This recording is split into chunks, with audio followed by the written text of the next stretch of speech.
Kalau darah yang sengaja keluar dari proses pemotongan haram, tapi kalau darah yang masih ada di tulang atau daging, gimana Kang? Sebutkan alasannya.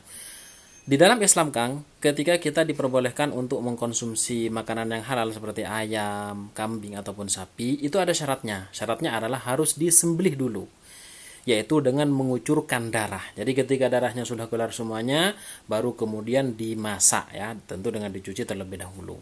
Nah, ketika dimasak kok ternyata, misal yang penting sebelum dimasak itu sudah dicuci, ternyata kok kayak ada merah-merah begitu, maka tidak apa-apa Kang. Itu sudah dimakfu.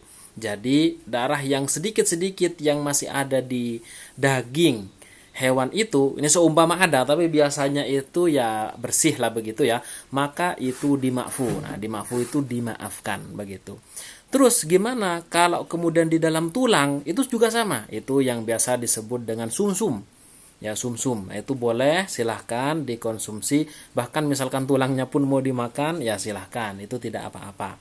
Di antara dalilnya adalah ketika Rasulullah menyebutkan uhillat lana maitatani wadaman, dihalalkan bagi kami kaum muslimin dua bangkai dan dua darah. Dua bangkai di situ adalah beliau bersabda fa ammal maitatani fasamak wal jarad. Dua bangkai itu adalah ikan dan belalang. Sementara dua darah ad-damani fa ammad damani al-kabid wa tihal, yaitu termasuk hati ya, kemudian jantung ya, pokoknya isi daripada hewan tersebut termasuk sumsumnya. Karena faktanya dalam hadis ini disebutkan bahwa hati itu aslinya adalah darah, akan tapi melalui proses yang alami membeku sampai menjadi hati.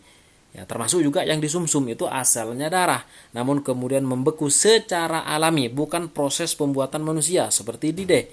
Kalau dide itu jelas ya, membekunya itu adalah proses bukan alami, yaitu manusia yang merekayasa, entah dengan dimasak atau dibukukan dan yang lainnya. Seperti itu Kang, mudah-mudahan ini bisa menjawab.